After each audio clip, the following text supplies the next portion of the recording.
네, 안녕하십니까. 한국인공지능협회 상근부회장 김건훈입니다. 먼저 이렇게 귀중한 자리에 초대해 주셔서 감사하고요. 그 다음에 이 귀중한 자리에 참석해 주신 모든 분들께 진심으로 감사의 말씀을 드립니다. 올 여름 굉장히 뜨거웠습니다. 제가 원래 더위를 좀 많이 타는데요. 많이 더웠어요. 근데 저희 인공지능 업계는 더 더웠습니다. 작년 말부터 시작된 R&D 예산 삭감, 그리고 비즈니스 모델의 변화로 인해 인공지능 업계가 굉장히 힘들었습니다. 오늘 아침에 보니까 찬바람이 제법 붑니다. 이런 시원한 바람이 우리 업계에도 좀 불었으면 좋겠고요. 리걸테크에도 시원한 바람이 불었으면 좋겠습니다. 지금부터 발표 시작하도록 하겠습니다. 총 3가지 말씀을 드리려고 합니다. 인공지능 비즈니스 모델 동향에 대해서 조금 말씀을 드릴 거고요. 그 다음 저희 인공지능 협회에 대한 소개를 좀 드리고자 합니다. 그리고 마지막으로 리걸테크 정책 방향, 이런 내용으로 오늘 발표를 하도록 하겠습니다. 이게 한 4, 5년 전에 인공지능 관련된 강의하셨던 분들께 굉장히 좀 인기 있었던 자료입니다. 혹시 이 자료 아신가요? 시각적 상식 추론에 대한 내용입니다.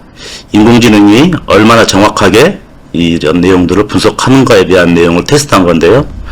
데이터셋은 아마 영화에서 추출한 11만 개의 데이터와 29만 쌍의 질문과 답을 근거로 모델을 테스트한 내용입니다.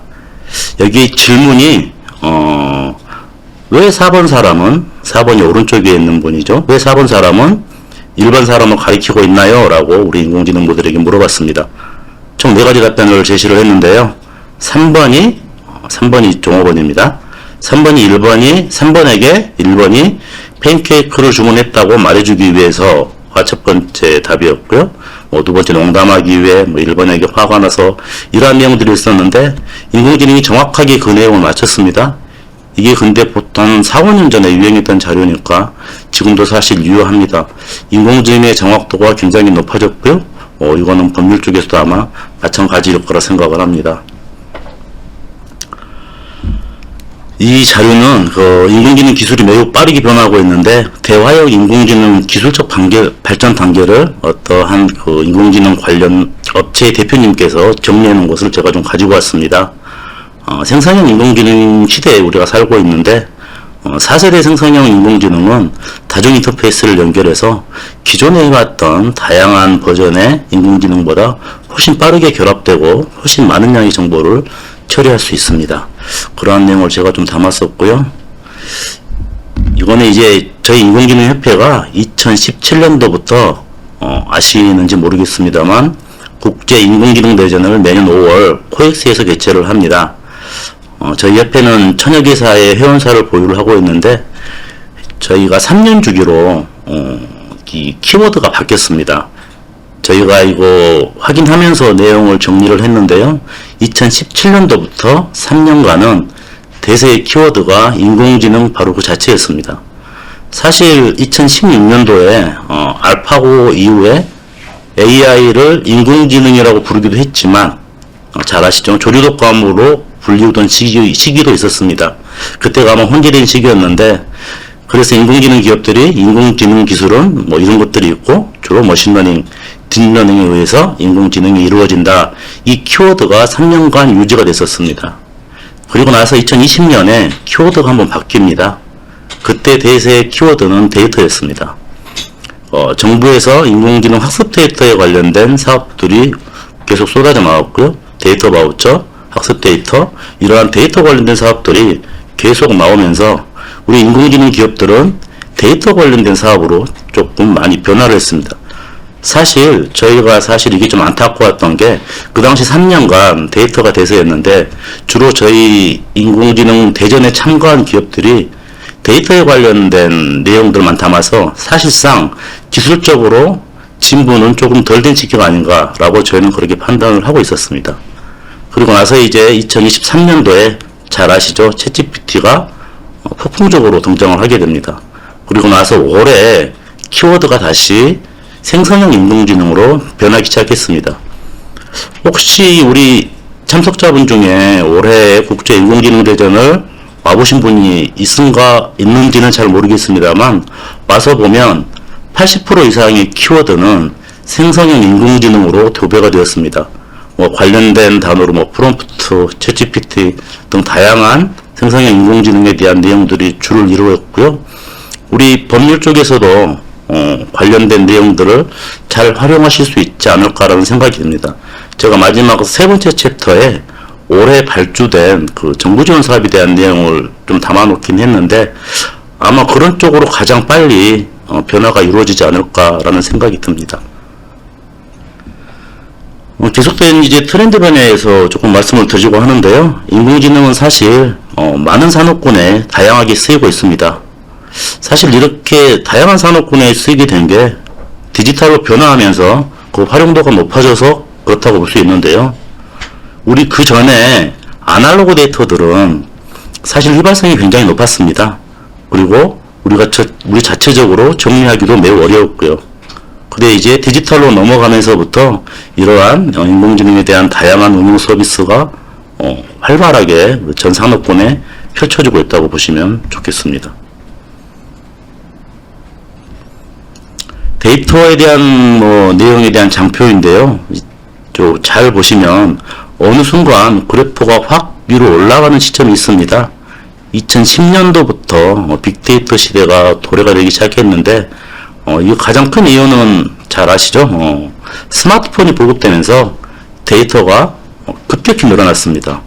그 전에 2010년 전까지는 대부분 데이터 제공업체를 통해서 우리가 데이터를 일방적으로 받기 시작했었는데 스마트폰 나온 이후로 이제 일반 사용자들도 데이터의 생산자, 소비자임과 동시에 데이터의 생산자로 활동을 하게 되면서 데이터의 양이 기하급수적으로 증가하게 됩니다.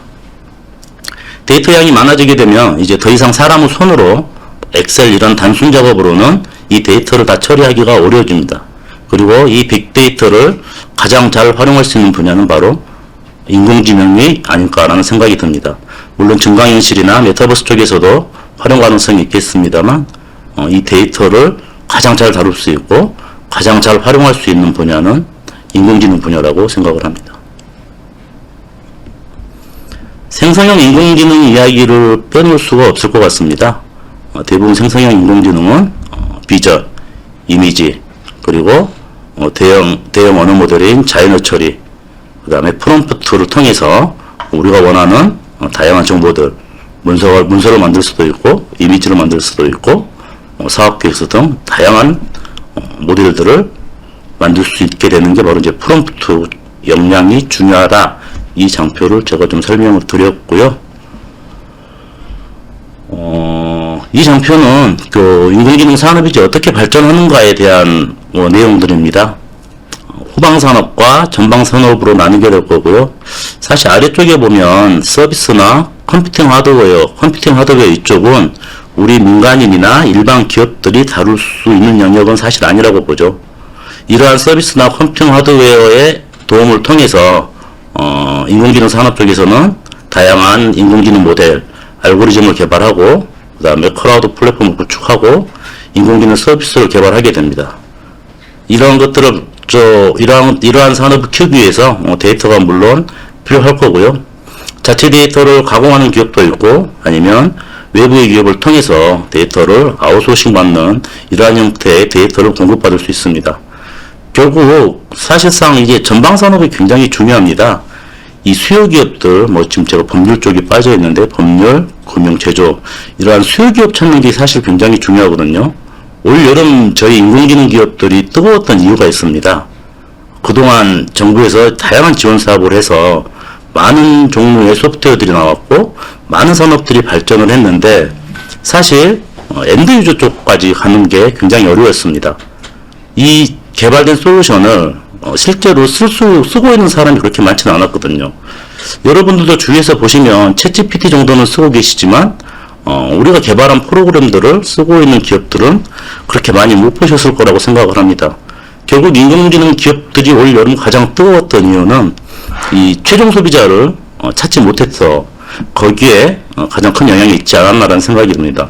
물론 정부 지원 사업을 통해서 계속 이 산업이 발전될 수는 있겠습니다만 마지막 민간 영역에서 살아남을 수 있는 이러한 역량이 부족해서 올 여름이 가장 뜨거웠다고 생각을 합니다.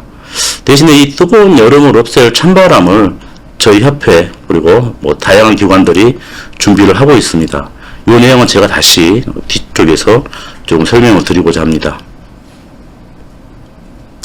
좀 비슷한 내용의 말들은 제가 좀 생략을 하겠습니다. 산업 밸류체인에 대해서 제가 조금 설명을 드리겠습니다.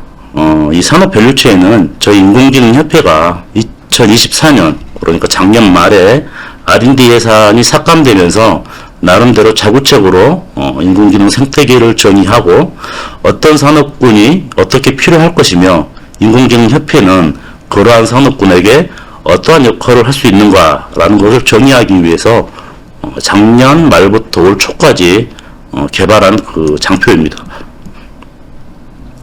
가운데 보시면 이게 잘 보이실런가 모르겠습니다. 글씨가 좀 작은데요. 한 가운데 있는 게 이제 기준산업으로 저희가 정의를 했습니다. 기술 공급자라고 저희가 명칭을 정했고요. 알고리즘 개발을 하는 기업들이 대부분 가운데 기준산업으로 포지션을 잡고 있습니다. 그 다음에 후방산업군에 R&D 연구하는 R&D 연구 개발이 있을 거고요.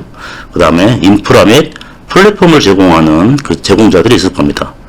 그 다음에 역시 중요한 데이터 산업, 이쪽 직군의 기업들이 이쪽에 포진을 하게 됩니다. 전방산업군에 대해서 좀 말씀을 드릴게요. 운영 및 통합 서비스 제공자입니다. B2B2C 관련된 기업들이라고 보시면 될 것 같고요. 그 다음에 이제 최종 소비자, 엔드 유저가 5번째 저희가 위치하고 있습니다. 사실 법률 쪽에서도 마찬가지겠습니다만 AI에 대한 보안, 안전 이런 게 굉장히 이슈죠. 오늘 아침에도 뭐 딥페이커 관련된 뉴스들이 계속 도배가 되던데요. 이러한 AI 안전 및 보안에 관련된 이슈 이쪽도 한 파트를 차지할 것입니다. 이러한 전반적인 산업군을 잘 키우기 위해서는 제일 중요한 게 교육 및 인력입니다. 교육 및 인력과 그다음 맨 왼쪽에 있는 게 지원기관입니다. 이거는 이제 정부가 될 수도 있고 저희 같은 협회가 될 수도 있고 아니면 뭐 단체가 될 수도 있고 이러한 내용들이 저희가 산업 밸류 체인으로 생각을 하고 하나 만들어 보았습니다. 이 내용에 대해서 화살표에 대해서만 제가 간단하게 조금 언급을 하고 그 다음에 조금 이 다음 장표로 넘어가도록 하겠습니다. 대부분 인프라 및 플랫폼 제공자에게 전달이 되기도 하고요. 그 다음에 기술 공급자에게 이러한 R&D 자료들이 보통 흘러가게 됩니다. 아니면 이 기술 공급자들이 직접 R&D를 하기도 하고요. 그 다음에 인프라 및 플랫폼 제공자들은 기술 공급자에게 인프라 및 플랫폼을 제공하기도 하고 데이터 산업에 그 플랫폼을 제공할 수 있게 됩니다. 기술 공급자들은 본인의 기술을 통해서 운용 및 통합 서비스 제공자에게 본인의 기술들을 제공을 하게 될 것이고요. 그 다음에 통합 서비스 제공자들은 엔드 유저에게 본인들의 통합 서비스를 제공하게 됩니다. 엔드 유저는 다양한 사용 경험을 다시 기술 공급자에게 전달해 주기도 하고 정부, 협회 이런 협단체에게 제공해 주기도 할 것이며 R&D 기관에게도 이러한 피드백을 줄 수가 있습니다. 물론 뭐 보안이나 안전 쪽에도 엔드 유저들은 이러한 영향력을 발휘를 할 수 있게 되고요. 중요한 교육 및 인력 개발에도 엔드 유저들의 영향력이 미칠 것으로 보고 있습니다. 지원 및 조정기관들은 이러한 다양한 업계 생태계의 요구사항들을 확인하고 다시 정책을 개발할 것이며 이러한 것들에 대해서 계속 환류작용이 일어날 것으로 예상을 하고 있습니다. 교육 및 인력 개발도 마찬가지로 전 산업군에 모든 영향을 끼치는 이러한 밸류체인의 역할을 하게 될 것입니다. 저희 협회는 이 딥러닝 산업 밸류체인을 개발하면서 각 산업별로 대표 업체들을 회원사로 계속 모시고 있습니다. 물론 각 산업이 따로따로 놀고 있지는 않지만 협회라는 큰 틀에서 함께 그들과 할 수 있는 여러 가지 사업들을 준비를 하고 있습니다. 그러면 이제 이 협회에 주요 하고자 하고 있는 일들 그리고 그동안 해왔던 일들에 대해서 조금 설명을 드리겠습니다. 대부분의 인공지능 관련된 사업들은 정부 주도로 이루어져 왔었습니다. 저희 한국인공지능협회는 물론 저희도 정부 지원 사업을 트라이하고 정부 지원 사업을 수주를 하기도 하고 용역을 받기도 합니다만 주로 민간 영역에서 인공지능의 발전을 위해서 힘써왔습니다. 저희는 2017년 6월에 과기정통부 산하에 비영리 사단법인을 설립을 하였고요. 현재는 1000여 개사가 인공지능 기술을 가진 1000개의 회원사가 저희와 함께하고 있습니다. 저희는 1000개 회원사의 권익을 보호하고 이익을 대변하는 일을 주로 하고 있고요. 그동안 해왔던 일들에 대해서 그리고 지금 하고 있는 일들에 대해서 간략하게 설명을 좀 드리겠습니다. 물론 이제 1000개 회원사의 기업 지원을 저희가 하고 있습니다. 그 다음에 인재 육성 사업을 하고 있습니다. 인공지능 관련된 민간 자격증 8종을 운영하고 있고요. 현재 23,000명 정도 유자격자를 배출을 했습니다.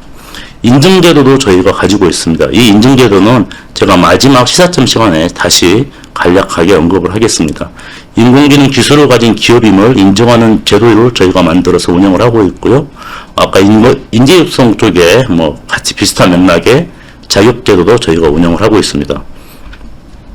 저희도 인공지능 기업의 권익을 대변하기 위해서 다양한 정책들을 정부에 건의도 하고 국회 포럼을 통해서 다양한 의견들을 수렴을 하고 있습니다. 조직도는 넘어가도록 하겠습니다.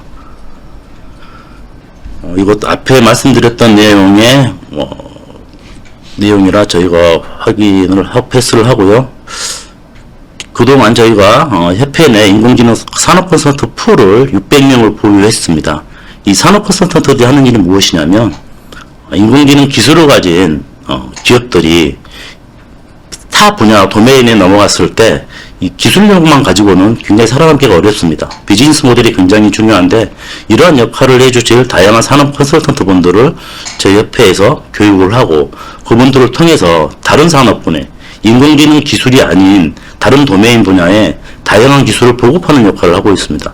물론 우리 리거테크 관련된 업무 종사자들도 인공지능 기업이 있을 수도 있고 인공지능을 도입하고자 하는 기업들이 있을 텐데 이러한 인공지능을 도입하고자 하는 분들에게 많은 도움을 줄 수 있을 것으로 생각을 합니다. 협회는 매년 국제인공지능대전을 개최를 하고 있습니다. 매년 5월 코엑스에서 행사를 하고 있는데요. 4만 명 이상, 5만 명 가까이 주로 참여를 하고 있는 그런 행사입니다. 혹시 내년에라도 시간이 되시면 이런 다양한 기술 동향, 기술 변화에 대해서 한 번씩 들어보시면 그리고 눈으로 직접 확인하시면 좋은 성과가 있지 않을까라는 생각이 듭니다. 협회 회원사 현황입니다. 현재 1000여 개사가 저희 협회와 함께 하고 있고요. 저희 인공지능 협회 홈페이지에 나중에 들어와서 보시면 직군별로, 산업군별로 잘 분류가 되어 있고 각 분야에 대해서 소개가 되어 있으니 참고를 하시면 좋지 않을까 싶습니다. 협회 주요 사업 중에 인재 매칭 사업 이외에 기술 매칭 사업이 있습니다. 제가 앞서서 우리 인공지능 기업들이 올해 매우 더웠다고 말씀을 드렸습니다. 그리고 그 더웠던 이유가 기업, 엔드 유저를 찾지 못했다. 물론 R&D 자금은 계속 받아왔지만 그 R&D 자금을 통해서 개발된 우리의 기술들의 최종 엔드 유저를 찾지 못해서 힘들었다라는 말씀을 드렸습니다. 올 초부터 이것도 역시 생성형 인공지능이 발전하게 되면서 나온 현상인데요. 대부분 그 전까지 저희 협회에 인공지능 기술을 가진 기업들의 협회 가입 문의나 아니면 컨소시엄 문의가 95% 이상을 차지했는데 올 초부터 다른 산업 분야에서 타 산업군에서 인공지능 기술을 도입하고 싶다. 이러한 니즈가 굉장히 많이 들어왔습니다. 퍼센티지로 보면 20% 정도가 인공지능 기업이 아니지만 인공지능 협회에 다양한 기업들과 컨소시엄을 구성하고 싶다. 아니면 개발된 인공지능 기술을 우리 회사에 접목시키고 싶다. 이러한 요구들이 많이 들었습니다. 그래서 저희 인공지능 협회는 올해 시너지 링크 사업을 기획을 했습니다. 인공지능 기술을 가진 기업들만 그동안 저희가 회원사로 유치를 했었는데 이제는 인공지능 기술이 필요한 기업들을 수요기업군으로 따로 분류해서 회원가입을 받고 있습니다. 그래서 인공지능 기술을 가진 기업과 인공지능 기술이 필요한 기업들에 대한 매칭 사업을 준비를 하고 있습니다. 물론 이것은 민간 영역에서의 사업도 가능하겠지만 뒤에서 제가 다시 설명드리겠습니다만 정부 지원 사업에도 이러한 내용들은 필요할 것이라고 저희가 판단을 하고 있습니다. 이 정도로 저희 인공지능협회 소개를 마치고요. 리걸탱크 정책에 대해서 조금 마지막으로 간략하게 말씀을 드리고 마무리하도록 하겠습니다. 본 자료는 올 초에 과기정통부에서 만들어준 자료입니다. 과기정통부가 올해 어떻게 인공지능 산업을 발전시킬 것인가에 대한 내용을 담은 장표인데요. 전 산업군에 저희랑 생각이 비슷합니다. 전 산업군에 인공지능을 도입해서 AX를 본격화하겠다라는 게 주 내용입니다. 모든 분야의 디지털 첨단 기술로 혁신을 확장하겠다가 올 과기부의 주 내용이고요. 이것은 반도체, 제조, 건설, 물류, 뷰티, 이런 다양한 생태계의 고도화를 필요로 하는 내용들입니다. 그 다음에 두 번째로 말씀한 게 AI의 일상화, 그 다음에 일상의 AI화를 주장을 했습니다. 이제 똑같습니다. 여기도 챗GPT 돌풍으로 누구나 쉽고 편하게 인공지능을 활용할 수 있다. 이것들도 정부에서 인정을 하는 거고요. 그러면 모든 국민이 인공지능을 일상에서 쓰게 될 텐데 이거에 대한 대비를 해야 되겠다라는 게 올해 과기부의 목표였습니다. 마지막으로 규범입니다. 글로벌 인공지능에 대한 규범이 지금 난립을 하고 있는데요. 우리 대한민국도 다양한 인공지능 법제도를 통해서 믿을 수 있는 인공지능을 개발해야 된다. 이게 올해 과기정통부가 내세운 정책들이고요. 그러면 이제 인공지능 일상화 확산 촉발 지원을 위해서 국민 체감이 높은 공공 민간 분야에 어떠한 지원을 했는가에 대해서 조금 말씀을 드리겠습니다. 5대 분야의 초고대 AI 플래그십을 구축하는 게 24년의 목표입니다. 초고대 인공지능 위에 보면 법률도 있는데요. 제가 뒤쪽에 법률 관련된 내용을 조금 담긴 했습니다. 초고대 AI 기업의 법률 서비스, 대국민 법률 대응을 지원하겠다라는 게 올해 사업의 법률 관련된 사업의 주 목표였고요. 올 7월에 아마 사업자 선정이 끝난 것으로 알고 있습니다. 그 뒤에 이제 부처 협업 및 초고대 AI를 활용해서 촉진 서비스 개발 지원하겠다는 내용들이 올해 과기정통부의 주 사업 내용들입니다. 그러면 법률 분야에서 어떠한 내용들이 올해 공모사업으로 들어왔는지 잠깐 말씀을 드리도록 하겠습니다. 국민 체감형 서비스입니다. B2B2C로 서비스가 개발될 것인데 법무법인 내에 다양한 A 전문가가 있을 수도 있고 B 전문가 이렇게 다양한 민간 전문가들의 다양한 의견들을 수렴해서 법률 보조 서비스 시스템을 만드는 겁니다. 서류 작성을 지원하고 참고자료를 제시하고 소송을 지원하겠다. 이게 이제 법무법인 내에 이러한 모델을 만들고 나중에 이러한 것들을 외부에 국민 체감형 서비스로 풀어서 법률 의뢰인들이 이러한 서비스를 활용할 수 있게 하겠다라는 게 국민 체감형 서비스의 내용이고요. 아마 이러한 사업들은 2년 정도 R&D 자금을 받은 후에 상용화 서비스가 가능할 것으로 이렇게 예상을 하고 있습니다.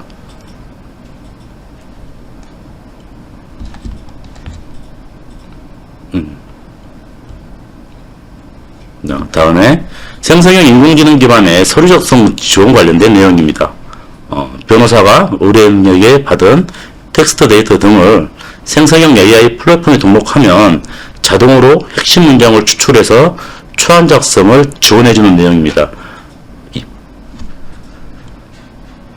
그 다음에 이제 생성형 인공지능 기반의 참고 자료를 제시하는 내용입니다. 이거는 대화형으로 시스템을 개발하게 될 건데요. 변호사가 수임한 사건의 유사 판례나 법조문, 관련 데이터나 증거자료 등을 대화형으로 제공하는 생성형 인공지능 개발 서비스입니다. 이거는 이제 실시간 챗봇 서비스입니다. 마지막으로 지금 과기정통부의 올해 사업 내용인데 생성형 인공지능 기반의 실시간 대응 지원입니다. 변호사가 필요한 내용을 챗GPT와 같이 실시간 대화형으로 제공 가능한 챗봇 서비스를 개발하는 게 주 내용입니다. 물론 이러한 사업들이 정부 주도하에 발주가 되고 선정이 되었습니다만 변협과의 갈등은 계속 있습니다. 전에 로톡 사태도 마찬가지고요. 계속 꾸준히 변협과의 갈등은 있을 것으로 생각이 됩니다만 결국은 생성형 인공지능을 활용하는 방향으로 결국은 가게 되지 않을까라는 게 저희 협회 차원의 공통된 생각입니다. 마지막으로 이제 여러분들께 조금 드리고 싶은 말씀이 있습니다. 신뢰성에 대한 확보가 굉장히 중요할 것으로 판단합니다. 저기 지금 그 EU AI법 위헌 분류 4단계 이렇게 표가 있는데요. 사실 챗GPT는 3단계에 해당합니다. 리미티드 리스크라고 해서 제한된 위험에 챗GPT가 해당돼서 이거에 대한 인증을 지금 현재 민간 차원에서 3개 업체에서 진행을 하고 있습니다. 아직 정부 주도 하에 물론 포럼은 구성이 되어 있습니다만 아직 정부 차원에서의 인증 제도가 나와 있지는 않고요. 저희 인공지능 협회나 TTA 이런 곳에서 개인 민간 관련된 인증을 계속 꾸준히 준비를 하고 있습니다. 비즈니스 모델을 활용하게 되면 결국 인증에 대한 신뢰성에 대한 문제가 꼭 필요할 것이며 이 신뢰성 확보를 위해 인증 제도에 대한 관심을 가져주시면 좋을 것 같고요. 마지막으로 이제 제안을 좀 드리겠습니다. 사실 저도 개발자 출신이 아니고 우리 지금 듣고 계시는 분들 중에 물론 개발자 출신도 있겠습니다만 또 비개발자 분들도 분명히 계실 거라고 생각을 합니다. 그 전에 인공지능은 사실 개발자의 영역이었습니다. 개발자가 원하는 대로 사실 우리가 실제 사용자보다는 개발자 위주의 프로그램들이 많이 개발이 되었습니다만 이제는 사용자 위주의 개발이 훨씬 더 중요한 시기로 넘어왔습니다. 내가 인공지능 개발자가 아니니까 인공지능 기술을 이용할 수 없다 이게 아닙니다. MS에서도 다양한 프로그램들을 만들고 있고 다양한 개발을 하고 있으며 업체에 필요한 내용들은 커스터마이징 가능해서 당장 여러 분야에 활용할 수 있을 것이라고 생각합니다. 이것은 법인 차원에서도 활용이 가능하고 개인 차원에서도 충분히 활용 가능한 영역이라 다양한 비즈니스 모델을 개발하면서 이러한 내용들을 참고하시면 좋겠습니다. 혹시 법인 차원에서 우리는 인공지능 개발 기술이 필요하다 이러한 내용이 있으시면 저희 협회에 천여개사 회원사와 함께 다양한 모델들을 만들 수 있을 거라고 생각합니다. 그 다음에 저희가 AI 시너지 링크 사업을 하고 있습니다. 인공지능 기술과 인공지능 기술이 필요한 기업들을 연결해주는 사업을 하고 있습니다. B2B2C 영역에서도 물론 통하는 분위기니까 이 내용도 저희와 함께 협업을 해주시면 좋을 것 같고요. 마지막으로 저희 협회는 다양한 사업들을 대정부를 통해서 목소리를 내고 있습니다. 법률 분야에 특히 다양한 규제들이 많은데 이러한 규제들도 저희 협회와 함께 해소해 나가면 좋지 않을까라는 생각이 듭니다. 마지막에 나와 있는 작은 장표는 저희 협회 회원사가 지금 현재 비즈니스 서비스를 하는 모델입니다.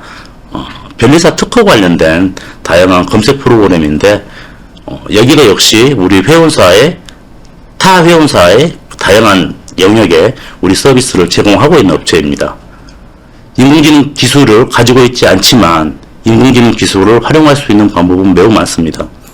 제 인공지능 협회 그리고 마이크로소프트 그리고 디모아에서 여러분들과 함께 할 것입니다. 짧은 시간 이야기 잘 들어주셔서 대단히 감사합니다. 예, 인공지능협회 김건훈 부회장님이었습니다. 말씀 감사합니다. 예, 다음 세션으로는 디모아의 김재욱 차장님께서 리걸테크에서 애저 오픈AI 어떻게 활용하나요? 라는 세션명으로 발표 진행하도록 하겠습니다. 발표 부탁드리겠습니다.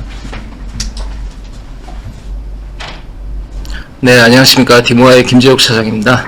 네, 금일 오픈AI 활용 관련해서 발표를 맡게 됐고요. 지금 만약에 저도 지금 많은 발표를 통해서 진행을 하고 있지만은 금일은 오픈AI 관련해서 어떻게 내가 무엇을 사용하고 그리고 관련돼서 기술적인 설명보다도 이론적으로 해서 말씀드리는 설명으로 진행을 하도록 하겠습니다.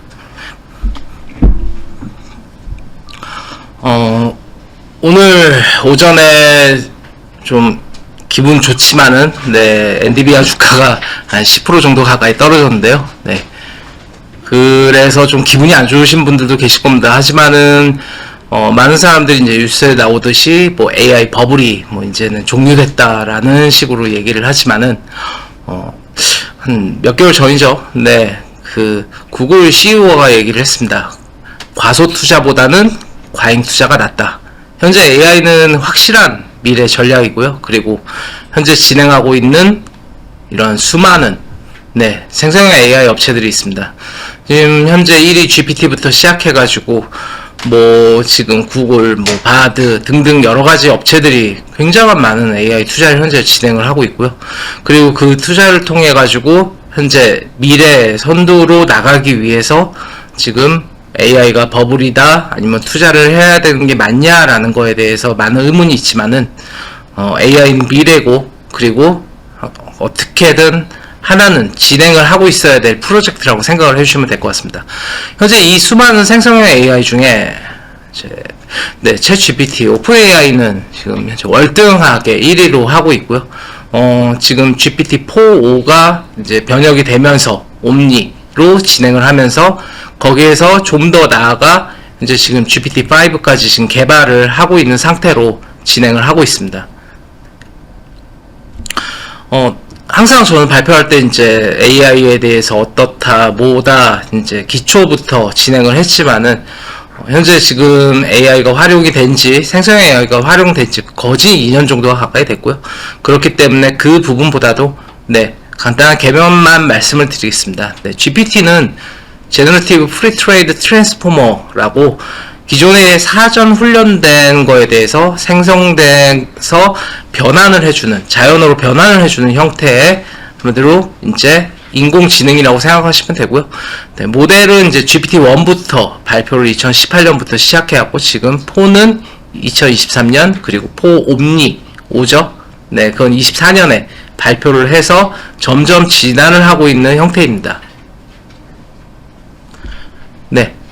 그러면은 챗 GPT랑 기존 챗봇 뭐가 다르냐라고 얘기를 하면은 챗 GPT랑 기존 챗봇은 많이 다릅니다. 인공지능 기술 같은 경우에도 사용자 질문에 답변을 한다든가, 그리고 키워드 검색을 통한 정보 제공. 일단 기존 챗봇 같은 경우에는 뭔가에 대한 답변을 얻기 위해서는 모든 예상치에 대해서 그거에 대해 다 작성을 하고, 그리고 다 학습을 시켜야 된다고 하면은 챗 GPT 같은 경우에는 기존에 사전에 모든 것을 다 학습을 편하게 진행을 한 다음에 사용자 질문에 답변하는 형태죠. 그리고 상호작용 같은 경우에도 그렇습니다. 기존에 있던 질문에 대해서 문맥 이해라든가, 그리고 검색마다 새로운 질문에 대해서 인식을 하는 기존 챗봇과는 다르게 이전 질문을 기억하면서 계속적으로 답변을 하고 있습니다.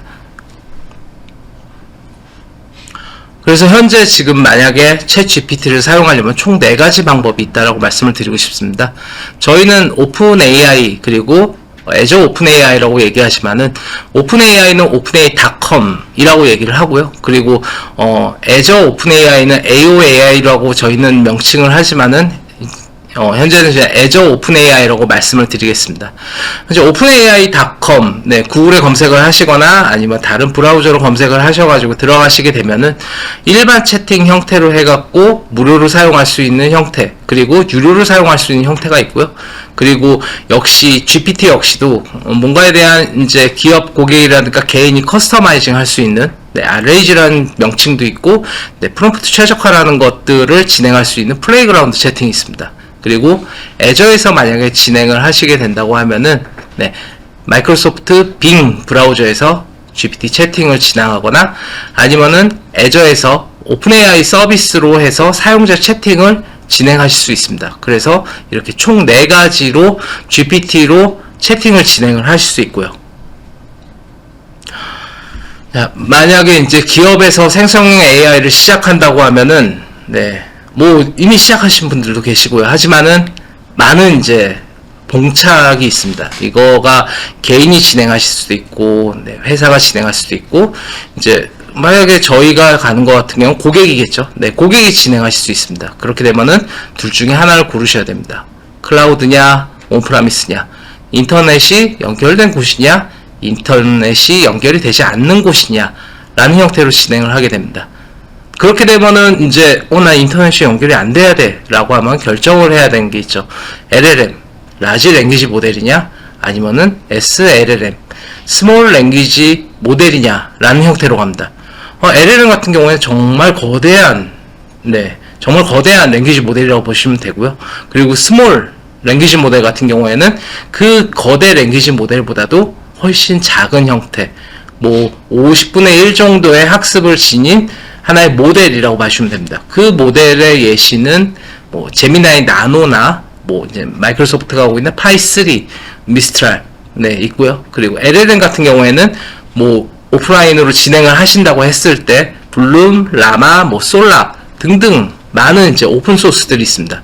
네, 이런 오픈 소스들을 이제 결정을 하게 되면은 그 다음부터는 이제 서버를 구매를 하셔야 됩니다. 네, 서버를 구매하고 그리고 이제 그래픽 카드도 넣고 그리고 이제 그거에 대해서 따로 커스터마이징을 해야 되니까 학습도 하고 개발도 하고 그리고 만약 판매를 하신다 그러면은 그거에 대해서 마케팅이라든가 등등 여러 가지를 진행을 하셔야 되겠죠. 근데 이 일련의 과정들이 아마 생각하기에는 굉장히 오랜 시간이 걸리고 그리고 뭔가에 대한 모델의 선택을 내가 하나를 했다라고 해서 이제 어느 정도 중간 정도까지 진행을 했지만은 이건 아닌 것 같아 라고 얘기를 했을 때 다시 돌아가기에는 굉장히 힘든 상태가 될 수 있습니다. 네, 그래서 저희는 일단은 만약 진행을 하신다면은 오픈AI로 먼저 진행을 하라고 말씀을 드리고 싶습니다. 뭔가 이제 오픈AI로 진행을 해서 SLLM도 있고 네, LLM도 있는 형태에서 그대로 네, 브라우저 창을 연다든가 아니면은 이제 학습을 하고 그 다음에 개발하고 사용을 하는 형태로 그리고 POC 역시도 굉장히 쉽게 바로바로 진행을 하실 수가 있겠죠. 근데 이제 여기서 이제 얘기가 나옵니다.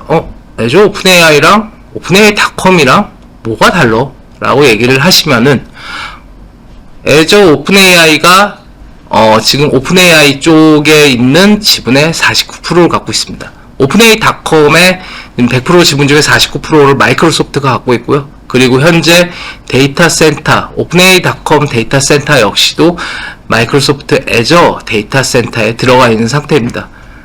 그렇기 때문에 현재 아시는 분은 계시겠지만은 오픈AI.com에서 GPT-4 옴니를 발표하자마자 그 다음 주에 바로 애저 오픈AI도 GPT-4.5를 발표를 했습니다.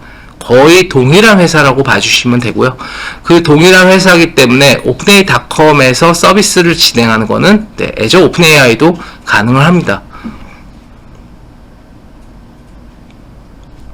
그러면 어떤 게 다르냐라고 얘기를 하시면은 이 표를 보시면은 일단 오픈AI.com은 독립적 클라우드 플랫폼입니다. 네, 그리고 애저 오픈AI 같은 경우에는 서비스의 일부죠.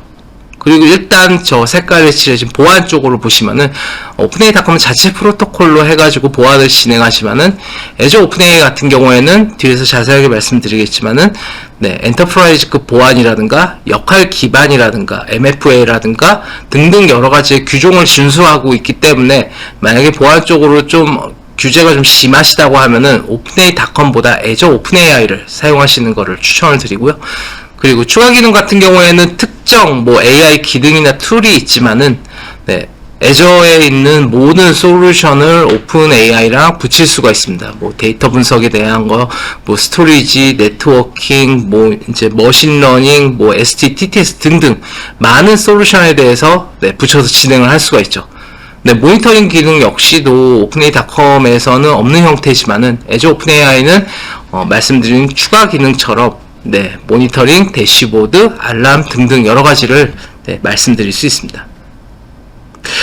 자, 이제 오픈AI를 시작을 하는데 제가 이제 컨설팅을 한 전화든 뭐든 해갖고 이제 100여 번 이상을 진행을 했는데 일단 고객을 미팅을 하고요, 인사를 하고 그 다음에 AI 소개를 합니다. 오픈AI는 이렇고요, 뭐 이제 만약 진행을 하시게 되면 이렇게 될 겁니다라고 얘기하면은 두 가지 경우가 생깁니다. 요구사항이 확실하거나 아니면은 우리 뭐 해야 돼요? 라고 얘기를 하십니다. 네, 한마디로 이제 뭔가 컨셉이라든가 아이템에 대해서 좀 힘드신 부분이죠. 이제 요구사항이 확실하신 분은 저희는 이제 챗봇으로 하려고 합니다. 이게 저희 직원이 한 200명 있는데 모두 다 그 $20씩 되는 그 오픈AI.com에 있는 걸 회원 가입하기보다도 애저를 통해 갖고 GPT 챗봇을 만들어서 토큰 베이스로 해서 사용한 만큼만 비용을 내려고 해요 라는 GPT 챗봇을 진행하시거나 아시다시피 RAG 네, 레그라고 하죠. 우리 이거 문서가 있는데 한 컨설팅 쪽 회계범용 컨설팅 같은 경우에는 문서가 이제 50만 개 정도 있는데 그거에 대해서 모두 다 RAG로 학습을 하고 그 다음에 검색을 하는 그리고 정리를 하는 형태로 진행하고 싶어요 라고 하는 형태가 있고요. 그리고 프롬프트 최적화 프롬프트 최적화 같은 경우에는 간단하게 설명을 드리면은 이렇습니다. 5개를 질문할 걸 한 번에 질문하는 형태라고 봐주시면 돼요. 만약에 이제 식당을 예약을 하려고 하는데 AI한테 물어봅니다. 이건 레그로 한 게 아니고요. 프롬프트 최적화를 진행을 할 때, 나 맛집 찾고 있어. 라고 하면 맛집이 쫙 나오면, 그 중에 일식을 알려줘. 그럼 일식을 알려주면, 나 우동 말고 초밥. 그럼 초밥을 알려주고요. 초밥집을 알려줬는데, 나 이거 프라이빗 룸으로 되어 있는 대로 해줘. 그럼 프라이빗 룸으로 가고요. 뭐, 오마카세로 해줘. 라는 식으로 해서 굉장히 많은 질문을 해갖고 결과가 도출이 되겠죠. 허나 이제 프롬프트 최적화를 통해서 입력을 하게 된다면은, 나, 맛집이라고 하면은, 그게 기존에 저희가 프롬프트 최적화로 유도할 수 있는 질문 형태로 들어가기 때문에 GPT는 바로 오마카세가 있고 그리고 프라이빗 룸으로 있는 곳으로 정보를 주게 됩니다. 물론 이거는 음식적으로만 국한했지만은 많은 것들에 대한 정보에 대한 찾는 거에 대해서 어떻게 보면은 굉장히 많은 사람을 대상으로 진행을 할 때 바로바로 답변이 나올 수 있는 형태죠. 왜 그러냐면은 GPT를 연결해 프롬프트 최적화를 하지 않았다고 하면은 GPT로 검색을 하나 아니면은 그 회사에 있는 GPT를 검색하나 동일하게 나오기 때문입니다. 일단 뭐 해야 돼요? 라고 얘기가 나오게 되면은 저는 딱 질문을 합니다. 입력은 어떤 데이터 하시고 출력은 어떻게 나오셨으면 좋겠어요? 라고 말씀을 드려요. 그러면은 우리가 갖고 있는 데이터가 이런 입력 데이터가 있는데 출력을 할 때는 이런 식으로 답변이 나오게 되면 정말 좋을 것 같아요. 라고 얘기가 됩니다. 그러면 그때부터 저는 입구와 출구가 나온 상태에서 바로 중간에 대한 컨설팅을 진행을 하죠. 그리고 그 다음에 이 애저 솔루션을 붙이자라고 말씀을 드립니다. 애저 솔루션은 굉장히 많습니다. 그 중에 현재 지금 제가 경험하고 그리고 컨설팅하는 이제 그 경험상 비춰봤을 때 현재 있는 솔루션으로 거의 대부분 진행을 하십니다.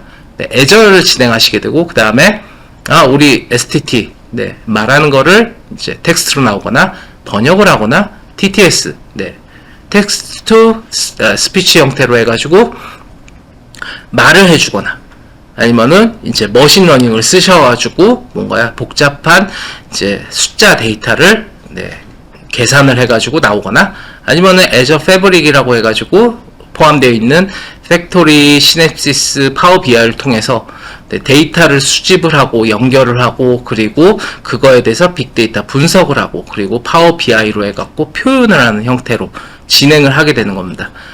그리고 애저 IoT 엣지 IoT로 해가지고 모든 거에 대한 데이터들을 모아가지고 그걸 또 분석을 하고 그리고 만약에 뭐가 실시간으로 통신을 하다가 문제가 생기게 되면은 바로바로 알람이 오게 하는 형태로 진행을 할 수가 있고요.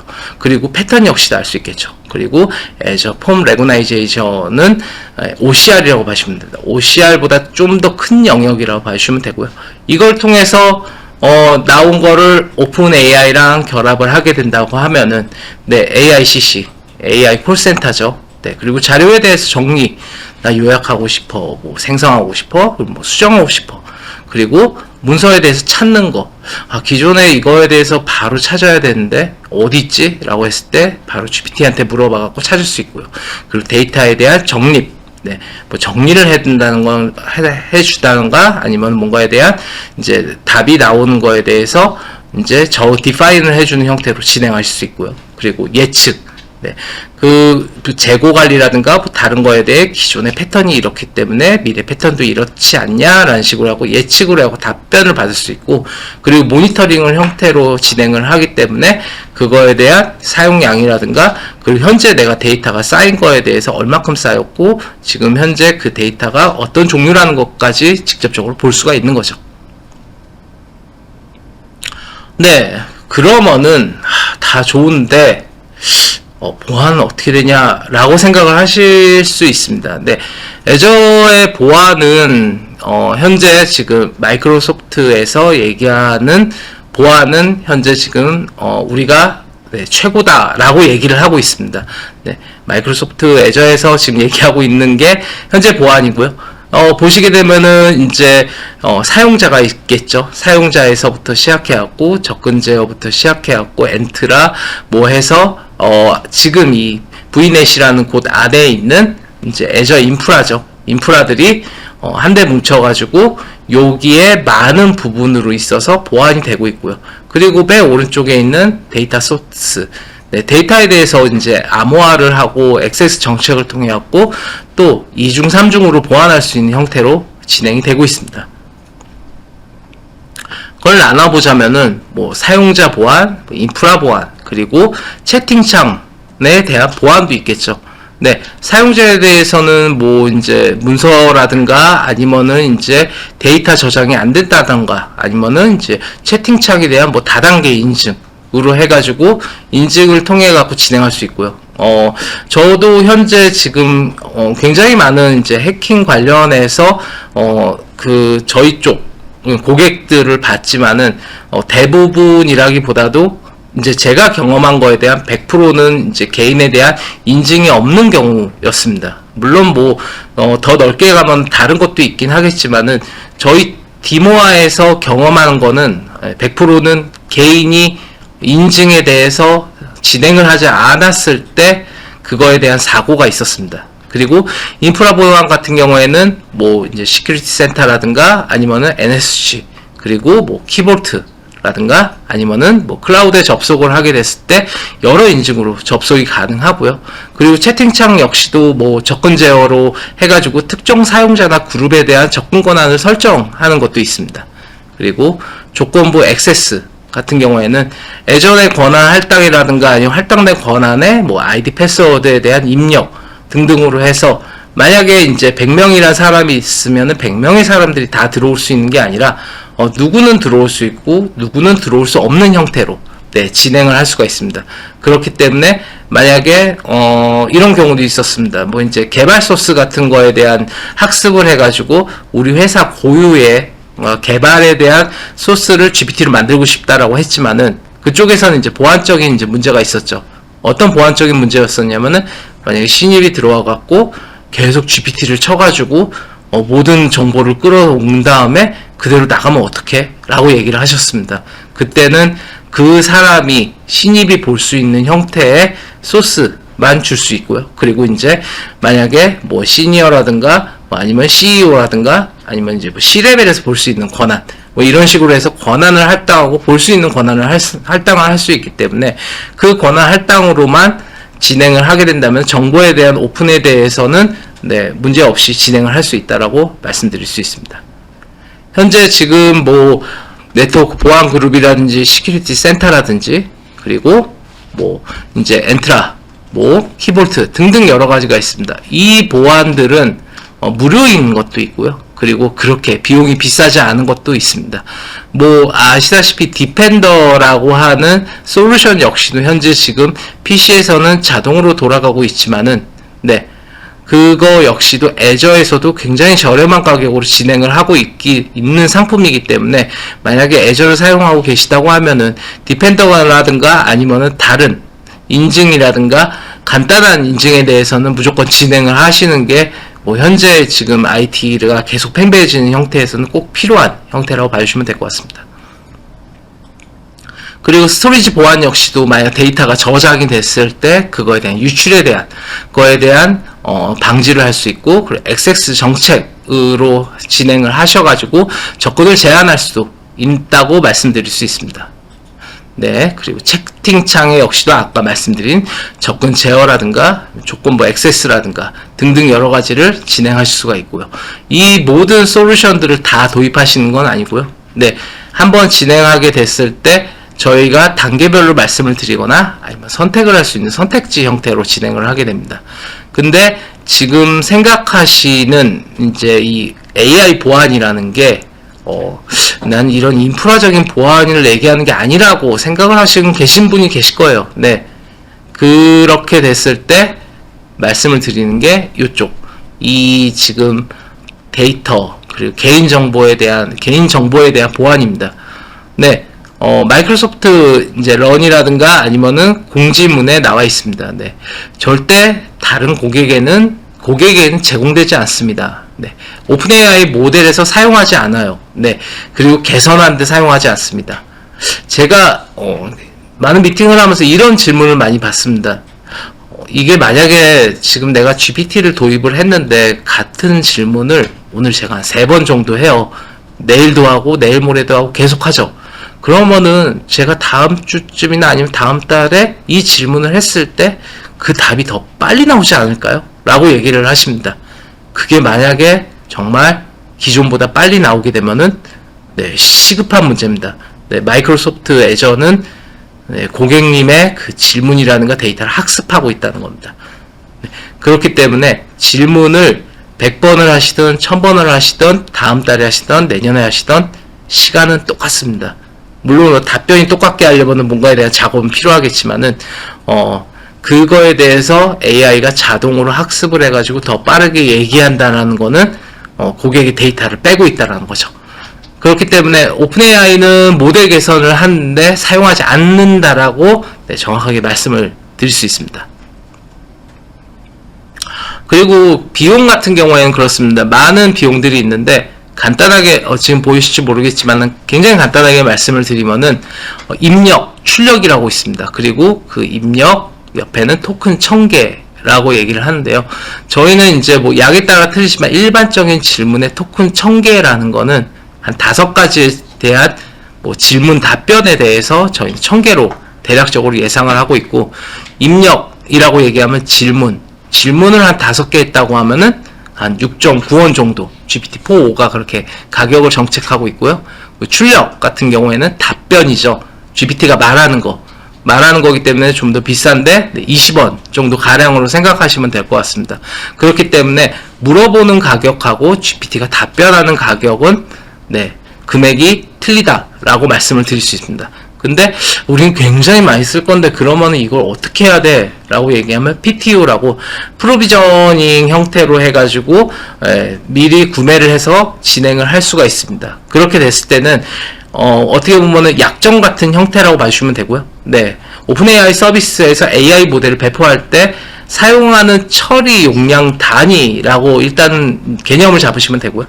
그리고 PTU를 사용하면 AI 모델이 일정하게 처리하고 유지하고 그거에 대해서 예약까지 가능을 하게 되면 일괄적인 성능이 유지되고 비용도 예측이 가능하고요. 대규모로 들어온다라는 거는 아마 사람들이 한 뭐 100명이 한 번에 몰리게 됐을 때 그리고 그거에 대한 트래픽에 대한 변동도 대응도 가능한 하나의 가격 체계라고 봐주시면 될 것 같습니다. 그리고 미세 조정 모델은 아마 파인튜닝이라고 한 내용을 들으셨을 겁니다. 근데 파인튜닝 같은 경우에는 제가 자세한 설명을 안 넣어놨지만은 비용이 좀 굉장히 비쌉니다. 네, 이 이제 미세 조정 모델 자체가 파인튜닝인데 시간당 호스팅이기 때문에 1시간당 2,000원씩에 대한 비용이 나오고요.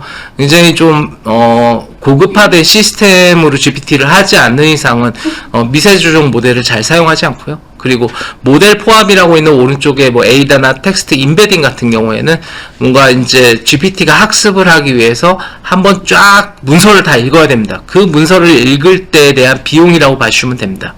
그리고 이미지 모델은 뭐 달이라고 하는 그 모델에 대한 이제 텍스트를 쳤을 때 그거에 대해 그림으로 표현해 주는 거. 네, 이제 이미지에 대해서 가장 좀 뭔가 저렴한 거는 한 장당 50원씩 진행을 하고 있습니다. 이제 만약에 나 이제 다 좋아. 그래, 나 애저 오픈 AI 사용하고 싶어. 어떻게 진행을 해? 라고 하면은 지금 PPT에 보이시는 것처럼 네, 플레이그라운드라고 해가지고 애저 플레이그라운드에서 이렇게 채팅을 진행하시거나 간단한 학습 형태로 해가지고 뭐 문서 한두 개 정도는 학습을 해가지고 RAG에 대한 테스트나 POC가 바로 가능하고요.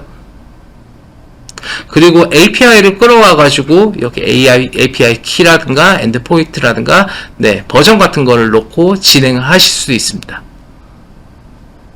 그리고 이거는 네, 오픈AI 스튜디오가 아닌 AI 스튜디오입니다. 네, AI 스튜디오에서 그거에 대한 솔루션에 대한 AI의 음성이라든가 뭐 번역, 문서 등등 여러 가지 솔루션을 바로바로 도입해가지고 결합해서 사용하실 수 있고요.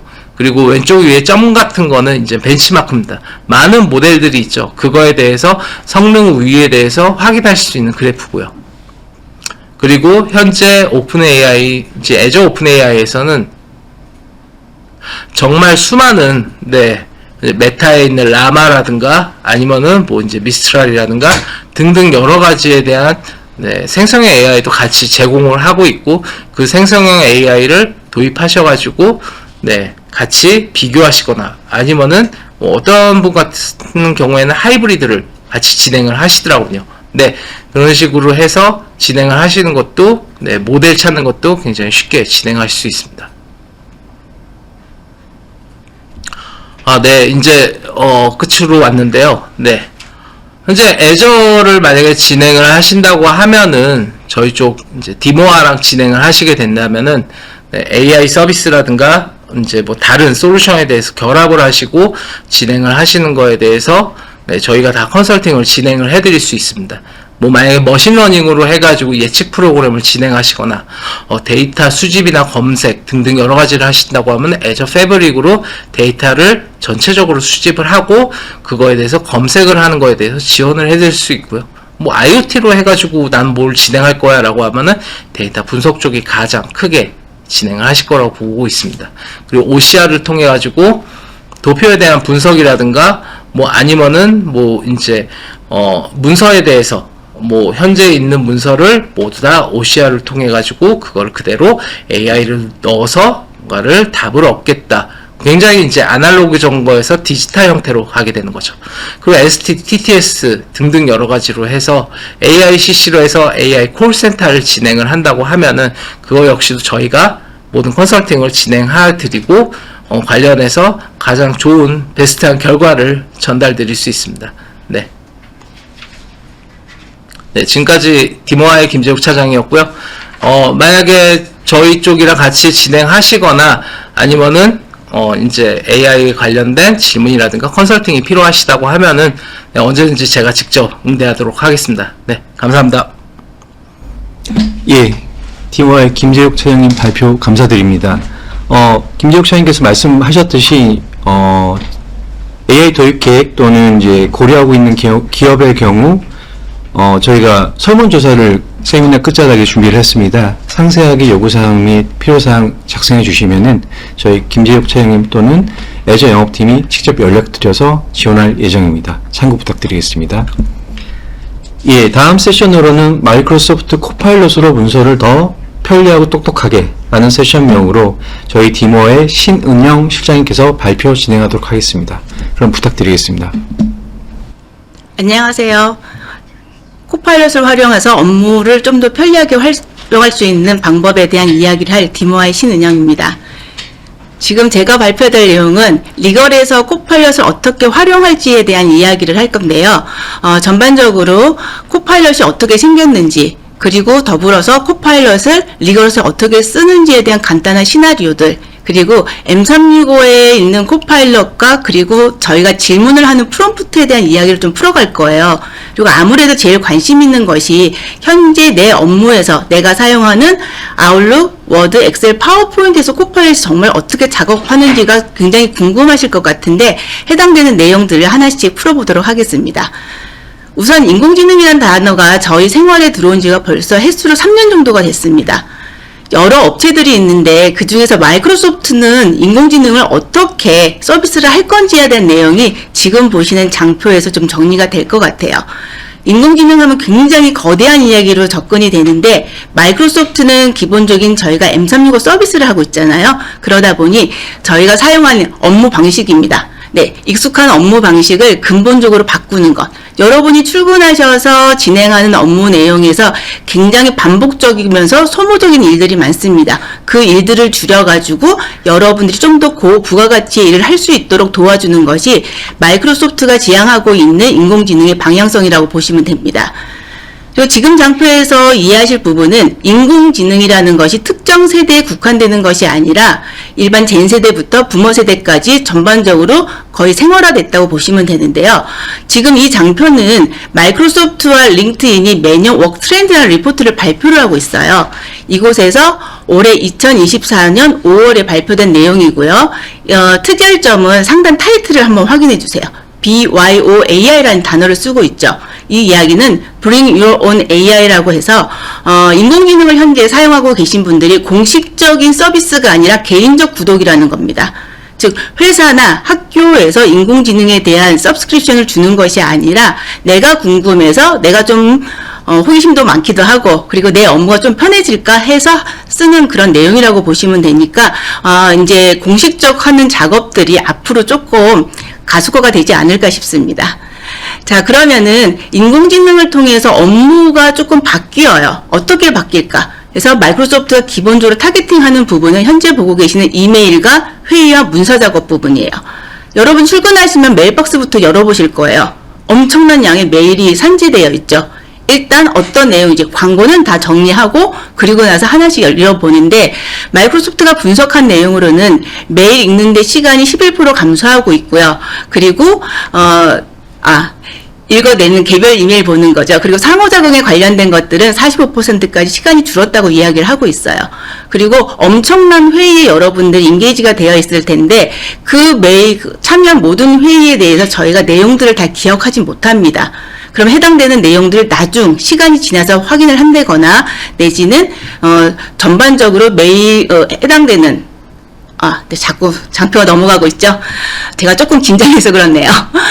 그 회의에 대한 내용들을 정리해주는 내용들에 도움을 받을 수가 있을 거고요. 그리고 가장 밀접한 문서 작업 기능이에요. 문서 작업이 기본적인 드래프트 작업도 있을 테고 문서 분석하는 부분에서 굉장한 도움을 받으실 수 있을 것 같습니다. 현재 보고 계시는 장표는 마이크로소프트 서비스에 대한 이야기와 더불어서 스토리지에 대한 이야기입니다. 자, 이 장표가 왜 중요하냐면 마이크로소프트의 인공지능 코파일럿은 M365 기반으로 움직일 거예요. 그러니까는 마이크로소프트 365 구독을 하시는 분들은 내가 알고 있는 워드, 엑셀, 파워포인트, 아웃룩 말고도 그 외 서비스에서 코파일럿을 쓸 수 있다라는 것들에 대한 내용들을 전달하고 싶었던 부분이고요. 그리고 스토리지 부분은 우측 장표인데요. 여러분 개인적으로 쓰는 거는 원드라이브, 이건 프라이빗입니다. 계정 하나당 물려있는 부분이기 때문에 누구랑 공유한다는 거는 그 계정 소유주가 공유하지 않는 이상 공유될 수 있는 부분이 아니에요. 그리고 업무상 쓰실 적에 마이크로소프트 팀즈를 활용하신다면은 팀원들 간에 저희 자료 공유하시죠? 그 자료는 전부 쉐어포인트 쪽으로 들어가 있습니다. 그래서 해당되는 스토리지 내용과 M365 서비스한 내용을 지금 간략하게 정리를 해봤고요. 그리고 인공지능 이야기입니다. 인공지능 하면 저희가 익히 아는 게 오픈 AI입니다. 앞서 세션에서 김재욱 차장이 오픈 AI, 애저 오픈 AI 두 가지 이야기를 했는데요. 이 오픈 AI라는 단어하고 코파일럿이라는 단어를 이렇게 분리를 좀 시켜야 될 필요가 있어요. 우선 마이크로소프트에서 이야기하는 오픈 AI는 애저 오픈 AI입니다. 그래서 화면 좌측에 보시면은 저희가 제품군을 그냥 휴대폰이라는 타이틀을 한번 잡아봤어요. 그러면 오픈 AI, 일론 머스크가 얘기하는 그 오픈 AI가 휴대폰의 전체 제품군이 되는 거고, 그 휴대폰이란 카테고리 안에 제조사들이 있겠죠. 뭐 아이폰도 있을 테고 삼성도 있을 테고, 그런 각각 하나하나를 저희가 코파일럿이라고 봅니다. 그러니까 코파일럿이라고 얘기를 들으시면은 이거는 마이크로소프트 애저 오픈 AI 안에서 움직이고 있는 하나의 서비스라고 이해하시면 될 것 같아요. 그래서 우측에 보시면은 오픈 AI는 마이크로소프트와 거의 동일선상으로 같이 어나운스가 되잖아요. 그래서 애저 오픈 AI가 오픈 AI랑 같은 이름이다. 그리고 그 안에 있는 M365 기반으로 서비스하는 인공지능은 코파일럿입니다. 라고 이해하시면 좋으실 것 같아요. 자, 그러면은 코파일럿 for M365예요. 이 아이는 어떻게 움직일까요? 어떻게 일을 하고 있지? 그래서 화면 좌측에 보시면은 LLM이라고 했는 뭐 대규모 언어 모델이죠. 굉장히 복잡한 이야기이긴 한데 저희가 자연어로 사용하고 있는 이 언어들을 기반으로 하고요. 그리고 웹에 대해서 작업을 하는데 이 웹 서칭하는 것들이 상업적인 데이터를 보호해요. 이 부분은요. 페이크 뉴스라던가 아니면 저작권 이슈가 있는 문건들은 가져올 수가 없습니다. 기본적으로 M365에 있는 그 보안에서 맡고 있는 상태고요. 그리고 나서 M365 기반 문서예요. 그래서 우측에 아웃룩, 워드, 엑셀, 파워포인트가 아이콘으로 나열이 되어 있는데 이 M365 서비스에 있는 내용들을 가지고 오고 M365 전반적인 그 프로텍션이죠. 보안에 한해서 움직이는 그 그라운딩 작업을 하고 있습니다. 자, 그러면은 마이크로소프트 코파일럿은요. 지금 구독하게 되면 돈이 얼마고 어느 정도의 서비스를 쓰고 있을까가 현재 보고 계시는 장표의 이야기인데요. 우선 개인 구독은 저희가 언급하지 않고요. M365를 서브스크립션을 하고 계셔야 돼요. 그러니까는 우리 조직 내에서 우리 법무법인이나 우리 회사 내에서 M365를 기본적으로 비즈니스 스탠다드 프리미엄 E3, E5 중에 하나를 구독을 하셔야지 코파일럿을 쓰실 수가 있는데 이 코파일럿을 라이센스 할당이에요. 그러니까 뭔가를 설치하는 기능이 아니라 전역 관리자, 즉 여러분의 계정을 구성을 하고 패스워드를 리셋해 주시는 분께서 아, 이 코파일럿 라이센스는 누가 쓸 거야 라고 할당만 해준 체크 포인트만 주시면 되는 항목입니다. 그래서 코파일럿 4 M365가 일단 그라운딩자가 M365 전반적인 데이터를 서치할 수 있는 기본 형태를 가지고 있고요. 그리고 맨 하단에 보시면은 확장성 부분 한번 눈여겨봐 주세요.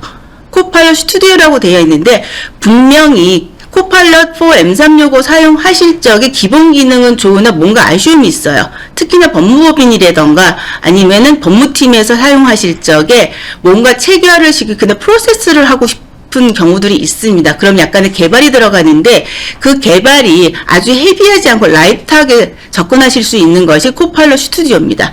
자, 이런 부분들을 참조를 하시면 좀 좋으실 것 같고요. 그러면 리걸에서 코파일럿을 어떻게 쓸 수 있까라는 것들 이제 크게 세 가지 군으로 저희가 좀 정리는 해봤는데요. K8이 직면하고 그다음에 여러분의 그 롤 베이스 역할에 따라서 어떻게 활용할 수 있는지에 대한 시나리오 부분하고요.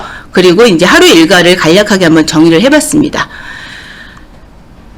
자, 그럼 리걸에서 저희가 코파일럿 쓸 때 어디에 도움을 받을까요? 그래서 복잡한 업무, 그러니까 여러분들 쓰시는 업무들이 굉장히 복잡하죠. 네, 그런 것들에 대해서 조금 정리할 수 있고 속도를 높일 수 있는 부분에 도움을 받으실 수 있을 것 같고요. 그래서 우측에 보시면은 법률 프로세스 혁신이라고 되어 있는 부분에 자문 서비스라던가 뭐 위험 관리, 계약사 관리, 뭐 소송 관리 이렇게 이제 카테고리 좀 정리를 해봤는데 해당되는 기본적인 문건 아마 서치하는 시간이 굉장히 많이 소요가 될 겁니다. 이 부분을 시간을 줄이면서 해당되는 그 작업에 대한 질을 퀄리티가 높아지는 그런 영향을 받을 수가 있을 것 같고요. 그리고 이 법률 같은 경우 서로 주거니 받거니 하잖아요. 뭐 의뢰인들이 있을 수도 있고 어느 클라이언트가 있을 수가 있을 테고요. 그런 상황에서의 신뢰도를 조금 높이는 데 도움이 될 수 있지 않을까 싶습니다. 그리고 계약 검토 굉장히 예민한 부분이죠. 점 하나, 하이픈 하나에 따라서 이제 해석하는 내용이 방향성이 많이 바뀔 텐데 이런 부분에서도 일괄성을 높여주는 거죠. 그럼 당연히 속도가 늘어나겠죠. 그럼 남는 시간은 좀 더 고와 같이 그리고 좀 더 뎁스 있는 일들을 하실 수 있을 것 같아요. 자, 그러면은 간단한 시나리오 몇 가지를 좀 살펴보실 건데 지금 법률 안내라고 되어 있는 항목에서 보실 부분들은 연구를 뭐 규정을 하고 분석하고 하는데 그럼 코파일럿을 어떻게 쓸 수 있는가예요. 그래서 이 부분에서 제가 잠깐 살펴보니까 화면 하단에 보시면은 지금 작은 글씨로 지금 마킹이 되어 있는 부분들이 있습니다. 자, 여기 보시면 코파일럿 1번, 2번이라고 마킹이 되어 있는 부분이 있는데 코파일럿을 구독을 하시면은 웹베이스로 쓸 건지 아니면은 이 상황을 그러니까 회사로 쓸 건지를 토글링을 하실 수가 있어요. 기본적으로 워드, 엑셀, 파워포인트 같은 서비스를 쓰시면은 베이스가 움직이는 거고요. 그리고 회사에서 서치가 안 되는 부분들을 웹 서치를 통해서 가져오는 게 기본으로 잡혀 있는 건데, 이때 웹에서 쓴다는 것을 가정을 하면은요, 보통 엣지를 사용하실 거예요. 그리고 코파일럿 홈페이지나 아니면 화면 우측에 있는 코파일럿 창을 여셔서 쓰실 텐데요. 이때 토글링을 하실 수가 있어요. 선택을 회사로 할 거냐, 아니면 일반 웹이냐.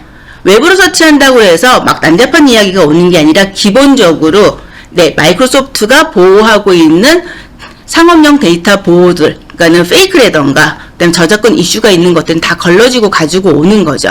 그리고 만약에 조금 더 전문적인 내용이 필요하다면 그거는 별도의 API를 붙이셔야 되는 내용들입니다. 그래서 어떤 지금 법률 안내하는 작업에 있어서 기본적으로 웹의 도움과 그다음에 상호 교류를 하기 위해서 마이크로소프트 팀즈를 통한 저희가 이해관계를 가지고 올 수 있고요. 그다음에 내부 가이드라인을 만들기에 있어서 잠깐 보시면 코파일럿 옆에 파란색으로 코파일럿 스튜디오라고 쓰여 있습니다. 이 항목은 좀 전에 보셨던 장표에서 확장성에 대한 이야기예요. 프로세서를 조금 더 체계화시키고 그다음 반복적인 일들을 묶어줄 수 있는 게 스튜디오 쪽에서 가능한 내용인데 구독하시는 분들은 기본적인 최소의 기능들은 무료로 사용하실 수가 있습니다. 자, 그리고 이제 제일 중요한 거죠. 계약 검토 부분. 굉장히 예민합니다. 여기는 심혈을 기울여도 뭐 만배의 심혈을 기울여도 넘치지 않을 텐데요. 우선 이따 저희가 활용내에서 보겠지만은 메일이 오고 가는 것들 하나의 토픽에 대해서 굉장히 달리는 내용이 많아요. 서로 주거니 받거니 하니 그런 내용들을 요약하는 부분들. 그리고 제출을 요청하는 메일을 작성할 때 있어서 아마도 굉장히 젊으신 분들은 그 메일 초안 잘 모르시는 분한테 메일 초안 작성하는 게 굉장한 스트레스로 온다라는 얘기를 들었어요. 그런 데서 조금 도움을 받으실 수가 있으실 거예요. 그리고 검토 부분이 있을 테고 계약서를 비교를 합니다. 문건을 회신을 받았는데 서로 문건이 어디가 다른지를 찾아봐야 돼요. 이것도 이따 영상에서 한번 간단하게 살펴보실 텐데 문건 비교를 워드를 통해서 가능하죠. 그리고 회의예요. 굉장히 많은 미팅들이 이루어지고 있는데 그 모든 미팅에 참여한다고 해서 제가 그 모든 미팅에 각각의 초당 분당 단위를 기억하지 못합니다. 그래서 이런 부분에서 도움을 받으실 수가 있을 거고요. 그리고 이 미팅을 바탕으로 해서 브리핑 노트를 구성을 해서 또 이제 저희 팀원과 공유를 해야 되겠죠. 이런 부분에서 도움을 받을 수 있을 것 같아요. 자, 법률 전략 개발에서는 사례 데이터 수집하고 유사 사례 부분들을 웹을 통해서 하는데 여기는 조금 전문적인 부분이 필요하실 수가 있으실 거예요. 뭐 특정 DB를 접근을 한다던가 아니면 특정 사이트를 접근을 한다던가. 근데 열려있는 특정 사이트라고 하면은 해당되는 링크를 넣어주시면 상관이 없을 텐데요. 특정 DB로 접속을 해야 돼요. 이거는 코파일럿 for M365에서 자체 해결이 아니라 별도 API를 하나 붙이셔야 돼요. 그러니까 안정성 있는 DB가 저희가 전역 관리자 쪽에서 링크만 열어줘서 볼 수 있는 부분이 있고 그렇지 않은 부분들이 있습니다. 그래서 개발이 필요한 부분들이 조금 많이 필요할 것 같습니다. 그래서 코파일럿 스튜디오 통해가지고 해당되는 API들을 붙여서 이거는 이제 기본적으로 제공해주는 라이센스보다는 조금 더 확장성이 있을 수도 있습니다. 그래서 개발해서 붙일 수도 있다라는 부분들 보시면 될 테고요. 그다음에 모든 문서는 워드, 파워포인트에서 해결이 되는 항목이니까는 저희가 내가 현재 어떤 업무를 하고 있는지 그래서 EI를 통해서 어떤 도움을 받을 수 있는 건지는 한번 생각해 보시면 좋으실 것 같습니다. 네, 기업 고문의 하루라고 해서 일단 저희가 대충 한번 잡아봤습니다. 그러니까 아침 7시죠. 아마 여러분들도 아침이 아마 9시 땡 한다고 출근하진 않으실 것 같아요. 출근은 몸은 9시에 사무실에 있더라도 업무는 벌써 그 이전부터 시작을 하죠. 그리고 퇴근도 거의 없지 않습니까? 저도 뭐 새벽까지 메일을 쓰거나 이런 경우들이 좀 있는데 마찬가지로 그 모든 일들을 저희가 빠르게 그리고 조금 더 편안하게 볼 수 있는 것들을 도움을 받으실 수가 있어요. 그래서 메일 쪽에서는 메일을 요약을 한다. 그리고 피드 보내야 될 것들, 중요한 것들 체크하거나 일정 체크하는 부분도 이 안에 들어갈 거고요. 그리고 자료를 만드는 부분들, 그리고 문서 비교라던가 그리고 보고서 작성하는 거 워드를 통해서 사용하실 수가 있을 것 같아요. 그리고 경우에 따라서 원노트 활용도가 굉장히 높으실 텐데 이곳을 통해서도 여러분의 아이들을 킵을 하거나 하시는 내용들이 있으실 수 있겠죠. 자, 그럼 코파일럿 for M365가 어떤 기능들이 있는지 좀 간략하게 살펴볼 건데요. 하단에 보시면은 그 어떤 라이센스를 가지고 있어야지 코파일럿을 우리 조직에 쓸 수 있느냐예요. 자, 여러분 같은 경우는 기본적으로 비즈니스 스탠다드부터 시작하고 저희가 권장하는 거는 프리미엄 라인부터입니다. 왜냐하면은 비즈니스 스탠다드도 저희가 서비스 쓰는데 문제는 없어요. 근데 보안 쪽으로 들어가면은 조금 더 디테일하고 하드하게 갈 수 있는 거는 미니멈이 프리미엄입니다. 그래서 권장은 프리미엄이고 마이크로소프트가 요구하는 거는 E5 정도를 이야기를 하는데 네, 그거는 비용이 좀 많이 드니까는 우리 상황에 맞게끔 한번 고민해 보실 필요는 있으실 것 같아요. 자, 코파일럿 기본 사양입니다. 지금 보고 계시는 자료는 올해 4월에 업데이트된 내용이고요. 이 내용들은 제가 그냥 무작위로 만든 것이 아니라 마이크로소프트 런이라는 사이트가 있습니다. 그곳에서 해당 문건들은 다 확인하실 수가 있어요. 그리고 지금 보고 계시는 기본 사양은 무료 구독자와 유료 구독자를 나눴고요. 그리고 앞서 김재혁 차장 세션에서 들은 것처럼 오픈AI가 옴니 발표하고 애저 오픈AI가 5가 바로 들어왔다고 말씀을 드렸잖아요. 자, 그럼 마이크로소프트 기술이 들어왔는데 코파일럿은 아직은 GPT-4 터보까지밖에 지원이 안 되고 있어요. 그럼 5를 못 쓰느냐? 아니에요. 현재 작업 중입니다. 자, M365라는 서비스는 굉장히 거대해요. 그래서 그 안에 녹여들기까지 시간이 필요하기 때문에 좀 더디 걸리는 부분이고요. 조만간에 이 장표도 5 버전으로 바뀔 것 같습니다. 그러면은 코파일럿을 사용하는데 아까 처음에 이제 그 데이터를 보호한다는 얘기 그리고 김재욱 차장을 통해서도 그 얘기를 들으셨을 거예요. 그럼 마이크로소프트가 이야기하는 인공지능은 키워드가 크게 3가지가 있습니다. 하나는 제로 트러스트라는 단어, 그리고 또 하나는 여러분의 데이터를 학습하지 않습니다라는 거 하나, 그리고 또 하나는 책임지는 AI입니다. 그래서 이거를 제로 트러스트, your data is yours, 그 그다음에 Responsible AI에서 세 가지 카테고리로 나누는데 제로 트러스트라는 건 그 누구도 믿지 말라는 겁니다. GPT를 통해서 혹은 코파일럿을 통해서 가져온 결과도 100% 믿지, 신뢰는 하지만 믿지 마시라는 거 하나. 그리고 또 하나 제일 예민하죠. 저희는 법무 쪽이니까 해당되는 사례라던가 아니면은 그 상황들에 대한 내용들은 굉장히 보석 같아요. 굉장히 중요하고 이거는 무조건 외부로 막 유출되면 안 되는 부분들이잖아요. 그래서 이 내용들을 마이크로소프트가 여러 번 허락 없이 막 학습해가지고 제3의 가공물을 내놓는다? 그건 하지 않습니다. 관련 문건은 마이크로소프트 홈페이지 쪽에 다 어나운서가 되어 있고요. 필요하신 분들은 해당되는 링크는 저희가 공유를 해드릴 수가 있습니다. 그리고 Responsible AI입니다. 자, 기본적으로 상업용 데이터 보호한다는 카테고리 내에서 저작권의 이슈가 있거나 아니면 페이크 같은 걸러준다라고 말씀을 드렸잖아요. 그러면은 마이크로소프트 생태계 내에서 저희가 뭔가 창작물이 생성이 됐어요.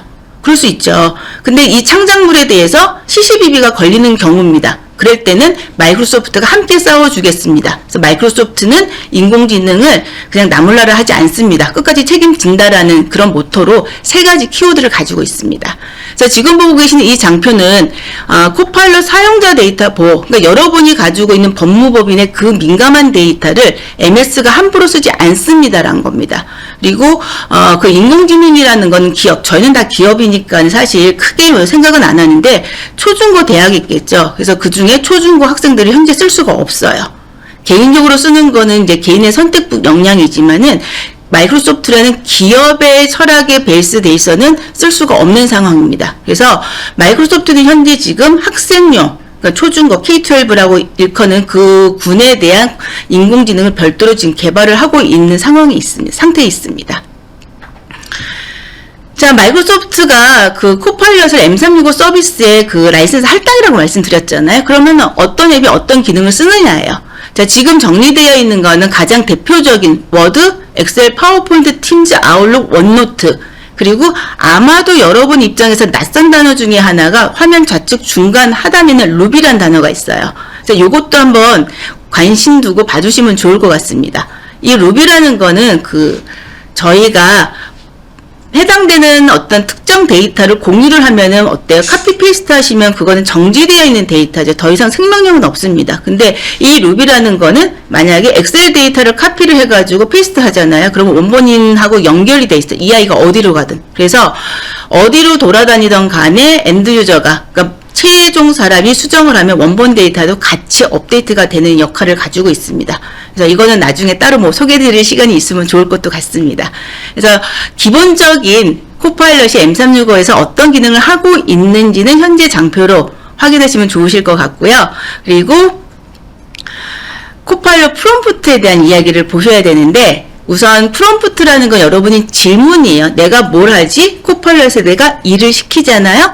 그 일을 시키는 것에 대해서 어떻게 내가 프롬프트 문장을 작성하느냐예요. 근데 어려워하지 마십시오. 정보를 제공하는 대상하고요. 내가 뭐가 필요한지만 아시면 돼요. 그래서 해당되는 내용은 신뢰는 해야 돼요. 결과를 가져왔을 적에 믿을 수는 있으나 전적으로 의존은 안 된다라는 게 MS의 입장입니다. 그래서 아까 말씀드렸던 MSA의 세 가지 원칙 중에 하나가 제로 트러스트, 누구도 믿지 마세요 라는 항목들이 연계되는 거고요. 항상 비판적인 사고하고 개인적인 그 전문 지식, 특히 여러분들은 조금 더 스페셜하시잖아요.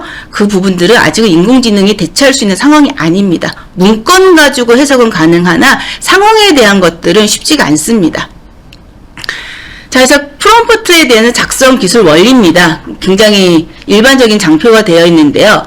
정확하게 내가 무엇을 하고 싶은지, 어떤 상황인지, 그리고 가능하다면은 베이스가 어디인지에 대한 출처 부분, 그리고 현재 이 문건을 작성해서 나는 무엇을 기대하는지에 대한 키워드를 정확하게 입력하시면 되는데, 이걸 또 한 문장으로 만들어야 된다는 건 압박감은 벗어나세요. 왜냐면 하시다 보면 늘어요. 그리고 코파일럿은 좀 이따 이제 화면에서 보시겠지만은 한 번 질문을 준 다음에 이 문건에서 뭔가 조금 더 추가하고 싶어가 가능합니다. 자, 그러면은 저희가 이제 코파일럿을 M365 서비스에서 어떻게 쓰고 있는지에 대한 내용들을 보실 건데요. 우선 먼저 보실 거는 아웃룩입니다. 지금 보고 계시는 화면은 제 아웃룩 화면이에요. 네, 영문 메일이 가끔 들어와요. 어떨 때는 컨디션 안 좋을 때 읽히지도 않습니다. 그래서 이거를 요약을 해라고 던져줬더니 보시는 것처럼 한글로 이쁘게 정리를 해줘요. 그리고 또 다른 메일은요, 지난 6월쯤에 제가 제주도 교육청에서 이제 이런 코파일럿 강의를 진행을 했는데, 웨비나로 진행을 하는데, 진행함에 있어서 서로 주고받는 내용들이 보시는 것처럼 막 꼬리에 꼬리를 물죠.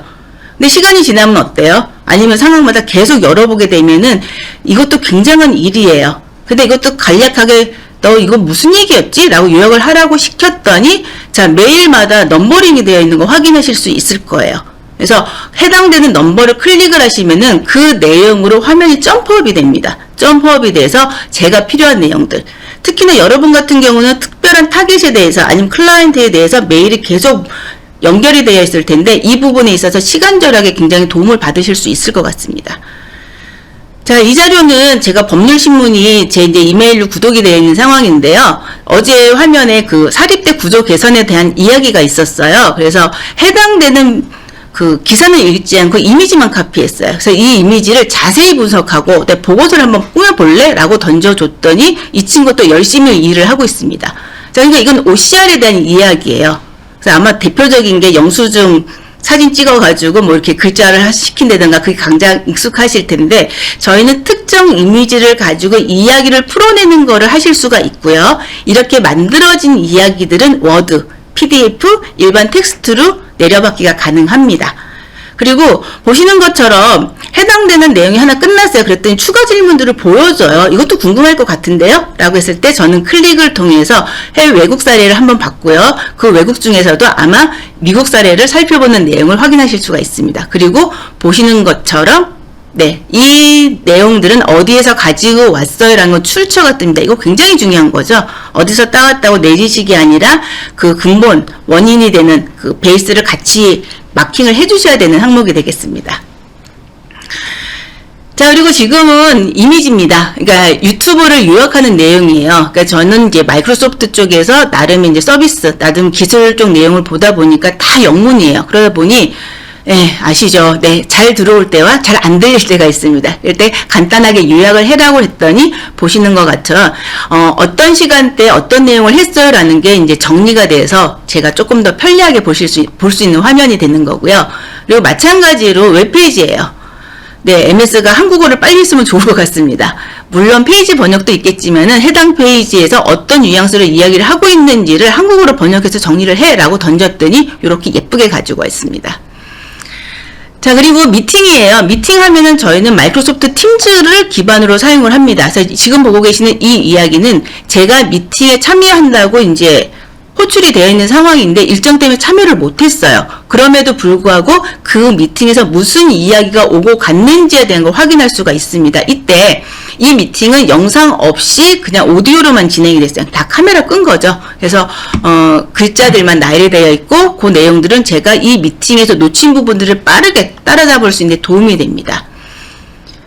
자, 이거는 저희 기술팀이에요. 기술팀에서 특정 사이트에 대해서 어떤 업체에 대해서 기술에 대한 논의를 한 내용이고요. 보시다시피 모임을 요약을 하라는 이제 일반적인 내용들, 그리고 그거에 대한 시간대들이 표시가 되고 있고요. 그 특정인들, 여기는 이진영 이사라는 분, 윤성호 님이 무슨 말을 했고, 아니면은 해당되는 분이 무엇을 준비한다고 했는지에 대한 것들을 물어보니까 보시는 것처럼 가지고 오게 되죠. 그리고 이 미팅에서 저희가 작업을 해야 되는 걸 나열을 하라고 했더니 전반적인 리스트업이 된다는 걸 보실 수가 있습니다. 자, 이제부터는 초안이에요. 워드에서 초안을 작성을 하는데 제가 이 초안을 자본시장법상 시세조정과 관련된 최근 이슈에 대해서 뭐 보고서를 만들려고 일단 긴 문장을 썼습니다. 그래서 요거를 조금만 점프업 좀 해볼게요. 자, 이제 보고서를 쓰라고 던져줬더니 이 친구가 문서를 만들어요. 만약에 해당되는 문서가 제 원드라이브라던가 제가 공유하고 있는 뭐 쉐어포인트 쪽에 있었다면 그 문건을 참조했을 텐데요. 지금과 같은 경우는 제가 법률 쪽하고는 크게 상관이 없는 사람이잖아요. 그러다 보니 웹서치를 통해서 이와 같은 문건들을 가지고 옵니다. 그리고 보실 건 화면 하단이에요. 박스 하나 보이시죠? 이때 유지라는 단어를 선택을 하시면은 오케이. 아, 이거 좋아. 이렇게 되는 거고요. 그리고 그 오른쪽에 흰 상자에다 추가 내용을 쓰실 수가 있으세요. 그 추가 내용을 쓰셔서 조금 더 보강을 하라는 내용으로 저희가 접근할 수가 있습니다. 자, 이렇게 텍스트로 나열된 내용들이 좀 가독성이 떨어져. 이 부분은 표로 만들고 싶어. 혹은 특정 부분의 내용을 다시 썼으면 좋겠어 하는 거는 지금처럼 범위 설정을 하시면은 코파일럿 아이콘이 쫓아다녀서 원하시는 내용을 클릭만 하시면은 네, 보시는 것처럼 적용되는 거 확인하실 수가 있고 나머지 문건은 정리하시면 됩니다. 그리고 지금 이 코파일럿이라는 서비스, 마이크로소프트 서비스 자체가 완성형이 아니라 진행형이에요. 그렇기 때문에 기능은 계속 추가가 될 거고요. 지금 보시는 그림은 파워포인트죠. 파워포인트에서 초안을 작성을 하는데 특정 문서를 참고를 합니다. 이때 제가 참고하는 이 문서는 워드 문서이고요. 이 워드 문서의 내용은 일반 표로만 구성이 되어 있는 2페이지짜리 문서예요. 그래서 이걸 가지고 프레젠테이션을 만들러라고 이제 질문을 준 거고, 이때 여러분이 포인트 잡으실 건 뭐냐면요. 각각의 그 법무법인이나 아니면은 그 팀에서 사용하는 고유의 템플릿이 있을 거예요. 자, 템플릿이라고 하는 거는 슬라이드에다 이미지 올린 게 아니라 마스터 작업을 한 걸 템플릿이라고 일컫고요. 지금 보고 계시는 화면에서는 제가 마스터에서 디자인을 올린 상태예요. 그러면은 새로 만들어지는 프레젠테이션은 기본 제가 주어져 있는 이 템플릿 위에다가 구성이 됩니다. 그래서 디자인이 그냥 백지에서 시작하는 것과 우리가 공식적으로 사용하고 있는 템플릿을 가지고 쓰는 건 아무래도 느낌이 조금 다르겠죠. 그러니까 이건 하나의 팁입니다. 현재 코파일럿 구독하시는 분들께서는 마스터에서 작업한 템플릿을 연 상태에서 저처럼 프레젠테이션을 구성해라고 하면 이렇게 예쁘게 잡히고 있다라는 거 확인하실 수가 있고요. 그리고 재미난 거는 밑에 하단에 발표 전 노트를 같이 잡아줘요. 이게 얼마나 좋겠습니까? 그래서 어느 정도 노트에 손은 보긴 해야 되겠지만은 슬라이드 내용뿐 아니라 프레젠테이션 내용뿐 아니라 거기에 따른 발표 전 노트도 추가가 되니까 굉장히 편한 것 같습니다. 자, 그리고 제가 슬라이드를 넘겨서요. 같은 초안인데 이거는 폼즈 부분이에요. 설문에 대한 내용입니다. 그래서 여기는 여러분 M3 웹으로 접근하셔야 되고요. 설문을 만드는데 보시는 것처럼 제가 리걸테크에 대한 설문을 만들려고 던졌어요. 그랬더니 문항을 지금 한 10문항 정도 만든 것 같은데 이렇게 만들어주고 해당되는 내용에 대해서 디자인을 올리실 수가 있습니다. 그래서 디자인을 올리고 미리 보기를 하면은 보시는 그림처럼 조금 더 보기가 예뻐지겠죠? 네, 미리 보기를 던졌더니 꽤 괜찮은 설문이 만들어집니다. 그래서 폼즈라는 거 소개하고 싶어서 지금 장표를 제가 하나 집어넣었고요. 그리고 이제 문서 비교 쪽이에요. 워드 문서입니다. 지금 제가 참고하는 문서는 테이블로 구성되어 있는 두 개의 서로 다른 문서예요. 그래서 이 두 개를 비교를 해가지고 보고서를 만들려고 이제 전달을 하는 거죠. 자, 그렇게 됐더니 열심히 커맨드 쓰고 있죠? 그러고 나서 밑에 생성 단추 클릭을 하게 되면은 문서가 이제 생성이 되게 돼 있어요. 그러니까 처음에 초안 만든 거랑 비슷한 형식이라고 보시면 될 것 같습니다. 마찬가지로 이렇게 만들어진 문서에 대해서도요, 저희가 특정 부분에 대해서는 표로 구성을 하실 수가 있는 부분이고요. 그리고 추가적인 질문이 있다면은 해당되는 내용에 대해서 여기 하얀 창, 격식체로 써줘라고 써있는 그 하얀 부분에다 추가적인 내용을 더 얹을 수가 있어요. 이렇게 문서를 만들었는데 관련 벽구 아니면 특정 조항에 대해서 비교를 해줘라는 걸 하면은 현재 문서 내용이 조금 달라질 거는 같습니다. 그래서 지금 시각화하는 작업에 대한 내용을 지금 살펴보고 계신 거고요. 요건 앞에서 보셨으니까 살포시 넘어가도록 하겠습니다. 자, 문서 비교 중에서 가장 많이 쓸만한 거, 이건 HR 쪽이긴 할 텐데요. 이력서 비교예요. 그래서 현재는 두 사람의 이력서를 넘어갔네요.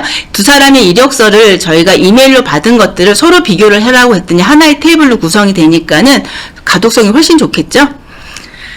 자, 그리고 많이 관심 있을 부분입니다. 엑셀입니다. 엑셀에서 한글 코맨드가 당연히 제공이 돼요. 그래서 코파일럿이 지금 엑셀이 미리 보기라고 뜨기는 하지만 이거는 이제 9월 말이면은 저 미리 보기 꼬리표가 사라질 거고요. 그리고 여러분 업무에서 내가 무엇을 하고 싶은지에 대한 내용들은 한글로 커맨드로 프롬프트를 쓰시면 지금 보시는 것처럼 내용을 분석해서 화면에 올려줘요. 여기다가 지금 보고는 이제 시각적으로 표현하기 위해서 제가 피벗을 많이 넣었는데 무엇과 무엇을 계산해 아니면 뭐 ROI를 계산해 해서 특정 셀에다가 혹은 특정 열에다가 삽입하는 것도 하실 수가 있습니다. 자, 요 부분은 지금 시간이 조금 자를 것 같아서 제가 조금 넘길게요. 넘겨서 한글로 엑셀 쓸 수 있어요라는 부분.